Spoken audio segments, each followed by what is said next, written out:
Comcast. There will come a day, young people, that you will look upon these minions like Ewoks, and you will rue the day you made them popular. Illumination!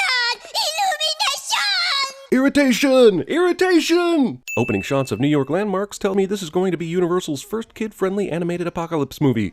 Here's the camera panning up the Brooklyn Bridge, and oh look, right across the way is the Empire State Building. Exactly how I remember New York. I've lived in this city all my life. Canine narration. She was looking for a roommate, and so was I. Katie throws her opportunity to split expensive New York City rent in the shit by adopting a dog. I'm willing to overlook the fact that he ate this ridiculous number of shoes, because dogs be crazy and shit. But what I can't overlook is a fucking walk-in closet in a Manhattan apartment. Jesus, movie, we get it. Even Woody Allen doesn't romanticize New York this much. Sit. Spin. Katie repeats an insult she's presumably heard many times on the city streets. Even though it's clearly cold enough for Katie to wear a jacket and a scarf, most of what we're going to see in this movie is spring or fall, and Katie's winter wear is a lie. Hey, Max. It's less amazing to me that dogs can talk to each other in this movie than it is that two New Yorkers left their windows wide the f*** open while away from the house. I mean, the fire escape is right f***ing there. F***ing no. All that blind would do is go down farther, and even if it did go back up, it would irritatingly stop at the halfway point in the window. Also, did this guy not take his dog out this morning? Mostly I'm noticing a pattern of these owners being horrible.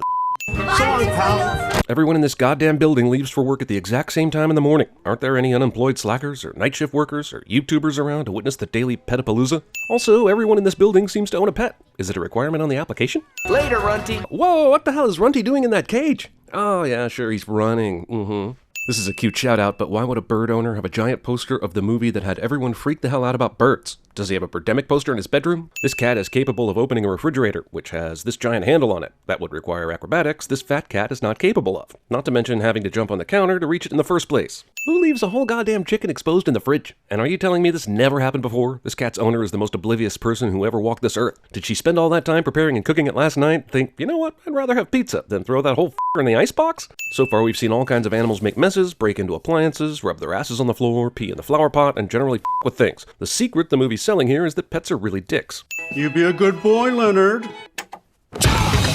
This appears to be playing on an iPod of some sort, so who bought this song so the dogs can rock out? Also, we've gotten into some serious Toy Story level bullshit here, where supposedly these animals have been able to do everything in secret without someone walking in unexpectedly and exposing their hidden lifestyles. Because nobody could ever love a cat the way they love a dog. That's catsist. Chloe could have come through the several windows that are wide open, but chooses to squeeze her fat ass through this one that's partially closed. The next thing I know, I wake up, I'm in the sky! Wait a minute, it's the sky? Yeah, there are suitcases everywhere. I'm locked up in a crate. So how did you know you were in the sky when you were in the baggage area?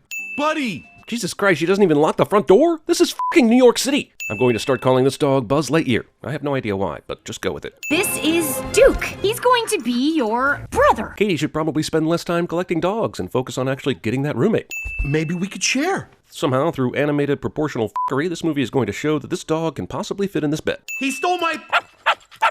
Wait, if the language the dogs use to communicate with each other just sounds like barking to humans, then why don't they do it all the time? This isn't a secret life after all. And if it's gonna come down to you or me, it's gonna be me. You see, if this conversation involved a bunch of barking, which is how it would sound to Katie, she would have come to see what the problem was, right? You guys be good. I'll see you later. Katie has no clue about this new dog, whether he's housebroken, if he chews on stuff, if he's gonna kill Max, but leaves without taking any precautions. I can't tell whether Katie is just blissfully clueless or consistently high. Are every one of these vent flaps missing proper screws so that this guinea pig can crash into every apartment? And the last time we saw Norman, he was in a duct that was near the ceiling. So what kind of ventilation system does this apartment building have, where it has floor and ceiling shafts? Katie positions this end table like 3 feet away from the couch or chair, making reaching the remote impossible, and it may be the narrowest, highest end table I've ever seen. Hey, Gidget! This is the least believable scene in the movie, where a group of dogs walk straight down the sidewalk without all of them running in separate directions to smell something. Also, why is Max's leash so much longer than the other dogs? Hey, what's up? The power of boners will cause the chain reaction for this animated adventure to finally adventure. Oh my gosh, what happened to you? I had a fight, alright? I wish this movie would explain how humans can't hear what the pets are saying, but dogs and cats and guinea pigs and hawks share the exact same language. There was an argument between the director and the animators on enough cats. Also, I know they're supposed to be alley cats, but this is ridiculous. Why would they just appear out of nowhere to defend this asshole? Have cats ever been interested in solidarity? Also, some of these cats are hiding in clothes hanging on these wires, which is funny, but then you have to imagine a cat gripping those clothes from the inside for hours without getting uncomfortable, and cats don't do uncomfortable. I just remembered I gotta be somewhere! that guy, huh?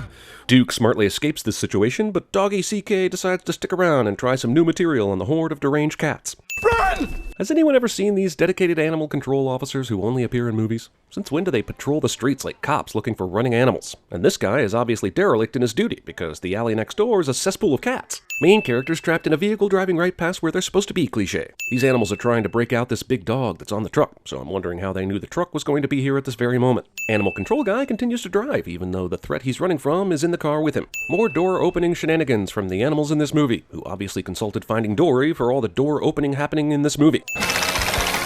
Carrot key. Also, carrot key that doesn't break immediately when trying to turn it in this metal lock. Accurate depiction of Manhattan driving. Movie goes to Suicide Squadian levels to force me to say they all survive this.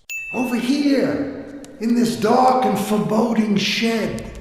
Does every movie apartment rooftop have a shed where someone keeps birds? Tiberius went through this whole ruse to get Gidget to unlock his cage and take his hood off, but he didn't notice he was chained to the f***ing shed this whole time. I don't know what's more annoying, that there are several unnecessary vignettes in this movie, or that Gidget happens to be involved in almost all of them. This is as good a time as any to ask how Snowball can live in the sewer yet remain brilliantly white.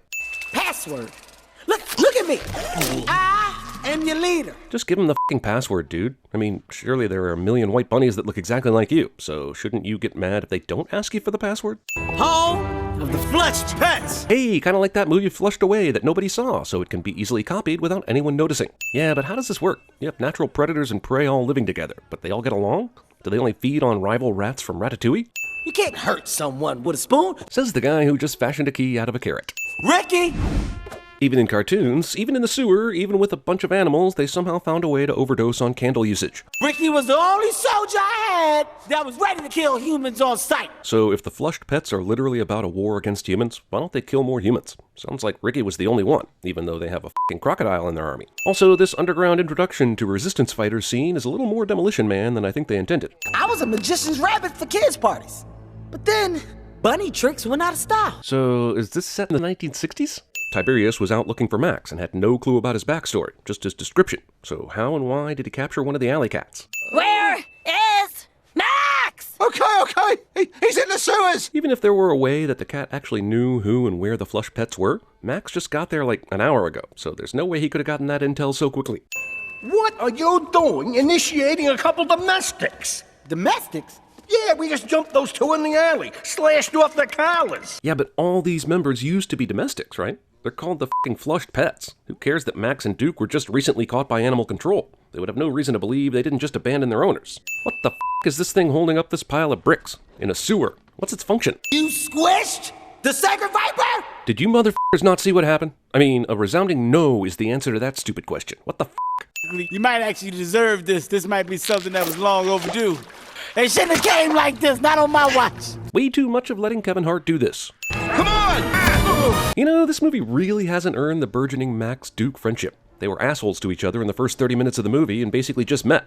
Max was a dick to Duke on the first night. Duke became an even bigger dick, then Max became an even bigger dick than Duke. I haven't seen them have one conversation together yet that didn't involve hating each other or being dicks, but now we're rooting for them to escape. Why? Duke Mario's a turtle and then goes into a pipe where he'll most likely warp to a later level. We're sorry! Can this be over now? Max summarizes my feelings about watching this movie. When I got my claws caught in the curtains, who pulled me down?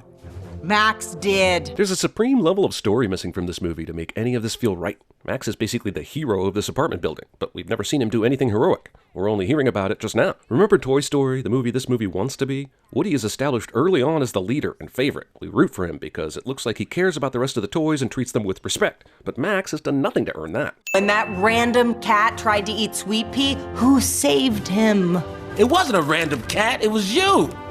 How come every animal in this movie can talk except for Sweet Pea? Max and Duke attended the Jim Gordon School of Escaping Sewers. It appears we've now hit the Ex Machina portion of the film. Everything will now be something saves Max and Duke at the last minute kind of things. Somewhere in New York, there's got to be at least one asshole who just saw two dogs jump on a ferry and saw one dog throw a life preserver out to save the other dog and videoing it. And that video would be on YouTube getting Gangnam-style views. Sorry, Snowball, only the protagonist will escape via the ungated sewage pipe that's piping sewage directly into the East River. Wiener Dog using its long body to climb things couldn't be more toy if it's storied. Movie does this for a second time. You saw it in the trailers. You saw it at the beginning of this movie. Now where do we go? Is it still funny? For a movie that likes animals so much, you'd think they'd stop beating a dead horse. This is Pop's place. His owner is never home, so it's kind of a hot spot. His owner is never home, so who feeds him and takes him out?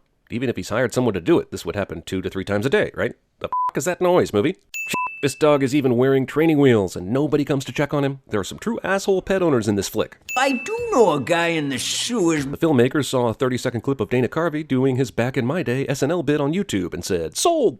So where are you from, my fuzzy angel?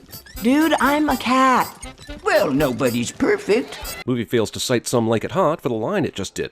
Also, yeah, the cat would be amazing at CinemaSins. Sausage. Because we needed one more way for Max and Duke to get hilariously distracted from their journey home. Also, let's think about this. After Katie left for work, Max and Duke trashed the apartment while waiting for the dog walker to come. We can assume that was midday, because Katie probably took them out in the morning. Since that time, they've walked to the park, escaped, got into an alley cat fight, were abducted, escaped again after Snowflake crashed the car, went through the whole initiation process, escaped again, then took a ferry all the way to Brooklyn. My point is, Katie is not f***ing home yet to discover them missing? This whole gang is able to John McClane themselves up into the ventilator shaft. Both birds are screaming here as they descend. I guess it's because they conveniently forgot to have the goddamn power of flight. Today's top video is a cat doing impossible cat things while being filmed by a dog who is apparently able to edit, transfer, and upload videos onto YouTube. Also, damn, that dog uploaded the cat video in record time, and it went viral in record time. Pussy shaming. Just like Finding Nemo and Finding Dory, the heroes find a way to travel via bird. Say what you want about this dude's cleaning habits, at least he's got a diverse diet. He's got Chinese food, fried chicken, pizza, hamburgers, and whatever the hell that shit is in the blender. Bullshit. You're saying that in all of Williamsburg, these two dogs smelled only sausage and were led to some weirdo hipster wienery with a terrifying mascot? Also, wiener follows the I before E except after C rule, except in a movie for children, where they'll certainly spell it the wrong way from now on, unless Anthony Weiner owns this, and that's a whole other set of sins. I haven't counted, but this movie is challenging Batman v Superman hard for the record for most dream sequences in a 2016 film. Also, this Secret Life of Pets movie has time for a dream sequence involving sausages, but not one conversation with these dogs learning to be friends. This phallic meat party is making me a little uncomfortable. Can we go back to the part where they were swimming through raw sewage? Hey, you crybaby! Where's the viper rat? What, no candles? You gave Ducky McDuckface 15, but you can't give your beloved Viper one? Felt tip marker penetrates a wooden crate, because that's the level of detail a movie is comfortable with. You gotta admit, the crocodile screwed everyone in this scenario. Maybe just let the militant bunny that can easily fit through the pipe lead the charge for a change? Just ignore what just happened. It takes almost an hour for the movie to devolve into Shrek-like poo jokes, but it got there. You remember those assholes that the other pets are risking their life for? Yeah, they're all cozied up in a sausage coma in Brooklyn. You know, when I met you, I was all like, I don't know if I like him. It takes nearly an hour and sausage drunkenness to get these dogs to have a conversation, and there's like 20 minutes left in the movie. He was the best. Oh no, is he about to sing When She Loved Me? Also, don't do another dream sequence. Don't do another dream sequence. Don't do it. Damn it! By the time I had caught up with it and ate it, I realized I was so far away from my home, I couldn't find it. These dogs are the worst dogs to ever dog. Listen, I've seen Homeward Bound: The Incredible Journey, and I know what you assholes can do. Are you telling me these guys, after being assaulted by a rabbit and so forth earlier, went to the hospital, got bandages and braces, and then still had to finish their shift? How do I smell? Well, you've been swimming around in sewer water and sausages for the better part of the day, so I'm guessing not great. There it is. So these dogs can find a walk-up in Brooklyn, but not a high-rise in Manhattan? And if it were this easy to find relative to the sausage factory, why the f*** would Duke not have found it before now? Why did you bring me here, Max? Great, this is like a romantic comedy where the guy does something stupid 30 minutes before the movie ends, and the rest of the movie is that guy planning his cure for cancer and or saving children from a burning building to get the girl back. Only this time it's two dogs, and they just became friends for like 5 minutes and the movie is over in 15. I don't understand. The animal control guys seem to be willing to go to the ends of this earth to track these two down, but now that they have one, they're okay with taking off? Let's see, this is like Frogger, this is a dog, so this is Dogger. Brilliant! After credit scenes, advertising your next movie on a bus inside the current movie is the new hotness. Everyone seems only mildly annoyed that this bus is causing multiple wrecks, and nobody notices the rabbit at the wheel. I'm not going to even attempt to make my brain explain how a bunny and a dog would be able to hijack a city bus and navigate New York traffic. Movie that began based in some sort of reality has now essentially become Transformers. I'm sure there were easier ways to navigate the Brooklyn Bridge, like using the walkway, but sure, walk on the cables. This is the most Ex Machina moment that is ever Ex Machina. How the did they get any information about where Max was, let alone when he would be there? And they're right on time and ready to fight? Jesus, even Harry Potter thinks this is a bullshit Ex Machina. How did Buddy find the keys when he didn't even need to know to look for them in the first place? And those keys ended up floating to the surface, nowhere near where the truck crashed into. Oh, f*** it. This is goddamn New York City, but not one squad car or helicopter is here to address the major pileup on the Brooklyn Bridge or the tragic van that went into the river. You think this movie meant to spend as much time in the rivers of New York City as it does? Did they get the water guy from The Good Dinosaur and realize they needed to get their money's worth? Because the movie's water game is strong. Fun shot, but even leaving out why they would all come on this journey, how do they know where they're going? They had no clue just a few hours ago. See you guys. Man, I feel sorry for them. Gotta run home to their owners. The movie is such a cheat. A few moments ago, Snowball was the primary antagonist that would straight up kill anyone that didn't believe in the resistance. Now they're not only helping them get home, they're ignoring everything that previously happened in this movie. Aw, Bunny. Mom allows her child to capture a wild rabbit standing in the middle of the street without a thought about rabies or militancy or anything. Sure, we can all walk right the hell back into the apartments because all the goddamn windows are still open. Also, apparently everyone in this building also arrives home at the same time after work. I bet that's a crowded f***ing elevator. Okay, I think it's safe to assume this weird relationship with his owner may be the real reason Sweet Pea doesn't talk. Pepe is only in 4 scenes in this movie, and 2 of them feature him peeing. The movie's parting message is if you don't have a pet, you're a soulless bastard that will die alone. The end. I'm home, Leonard. And somehow I didn't hear that music at all on my way to the door. Help control the pet population. Have your pets spayed or neutered.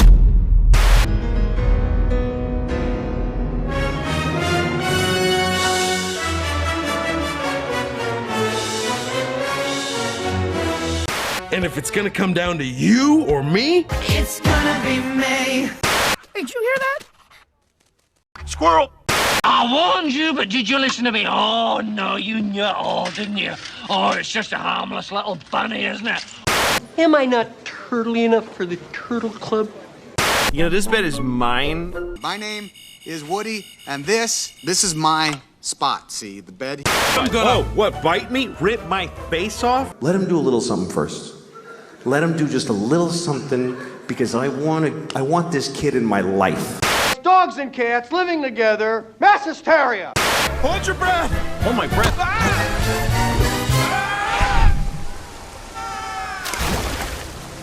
Y'all get a Peter Pan right here off of this stamp.